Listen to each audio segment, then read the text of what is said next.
During the middle of 18th century, the largest region of Bharat was ruled by the Marathas. Chhatrapati Shivaji envisaged an independent kingdom and called it the Hindavi Swaraj. The seeds that he had sown 100 years before grew into a huge tree that offered shade and breeze to the masses of Bharat who were getting scorched under the heat of Islamic imperialism.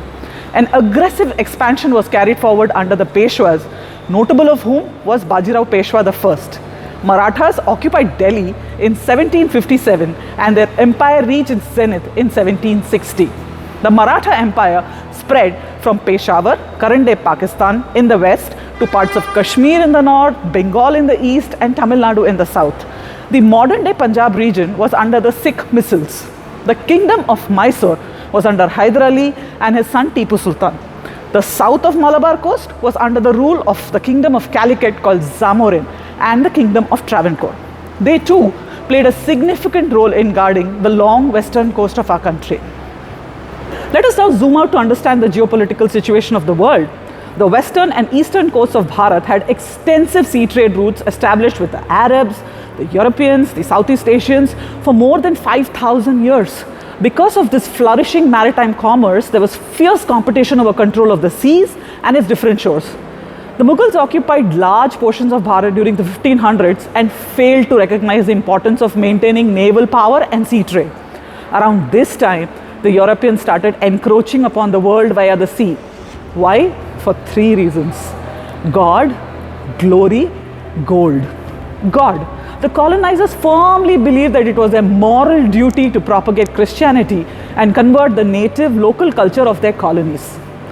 Glory. They wanted to be known as the discoverers of new lands. They also wiped out the native traditions and force-fitted theirs, taking it upon themselves as the white man's burden to civilize the world.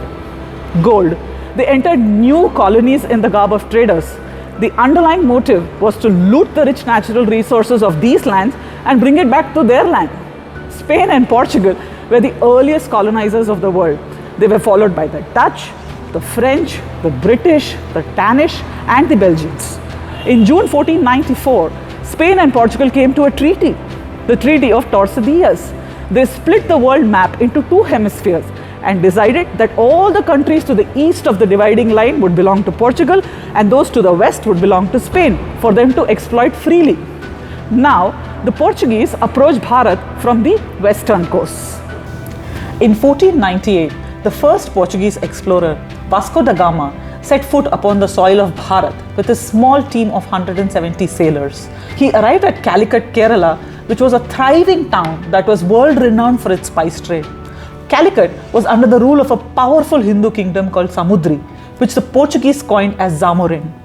The Zamorin welcomed the Portugal team and provided them with all the facilities. The local Muslim merchants warned the Zamorin that the foreigners have not come for trade alone. They are spies who have come with the sole intent to conquer and plunder. Their assessment proved to be right as the King of Portugal sent larger fleets of ships with fully armed men within few years. The Portuguese gradually caused business conflicts and committed unspeakable crimes like burning down the Indian ships carrying the locals in mid-sea. The Zamorins of Calicut fought several battles for the next 100 years. By joining hands with the local chieftains who had petty quarrels with the Zamorin, the Portuguese kept expanding their area of control all the way up to Goa in the north around 1510. Goa is a small state situated in the western coast. Hindus form the majority of the population there. Goa was also home to many ancestral Jews who came to India as refugees following their persecution in Portugal. There was also a small Muslim population, mostly traders and merchants. All these communities of people were living peacefully for many centuries. From 1515 onwards, Goa became the center of missionary efforts. The Pope's papal bull gave permission to the Portuguese churchmen to fanatically convert the people of Goa into Christianity. People who refused to get converted were cruelly tortured in ways beyond human imagination. Many were set ablaze on the streets. Children and women were sold as slaves. They lost their lives, properties, and jobs. Temples were destroyed and religious scriptures were burnt. Thousands of non-Christians left Goa and migrated to other neighboring states. Now entered the scene Rani Abakka Chowta, the Queen of Ullal near Mangalore. She was one of the earliest queens to have fought against the colonial powers and can be regarded as one of the first women freedom fighters of Bharat. Ullal, being a prosperous town and a spice trade hub, grabbed the attention of the Portuguese. They sent an envoy to remind the queen to continue paying the tribute. The queen firmly refused to bow down to their demands. Enraged by the queen's reply, the Portuguese waged their first war in 1566 and lost. After 2 years, they attacked again and captured Ullal. Rani Abakka escaped, regrouped with just 200 soldiers and mounted a surprise attack. Furious battles followed, but Rani Abakka held her position firm. In 1570, she allied with the Bijapur Sultan and the Zamorin of Calicut to destroy the Portuguese. There were heavy losses on her side and she got arrested too. Yet, she revolted even in prison and died fighting. In 1602, the Dutch established their trading company under the name of United Dutch East Indian Company. The Dutch, who were trying to take control of the Malabar coast, were stopped by the kingdom of Thiruvananthapuram. Marthanda Varma ascended the throne in 1729 and built an army of 50,000 men.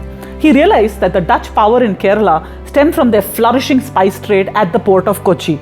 The king annexed the major spice producing areas supplying goods to Kochi: Quilon, Kayangulam, Tekkumkur, Vadakumkur and Purakadu to Travancore. The Dutch met with the forces of Marthanda Varma in the Battle of Kolachal. At first, the local fishermen kept the Dutch at check. However, the Dutch occupied the nearby villages, plundering and ravaging them. Marthanda Varma gathered a huge army and encircled the Dutch garrison. He cut off all the essential supplies from the sea and made them starve. The king stopped more ships from coming into the Dutch's rescue by continuous firing from the shore.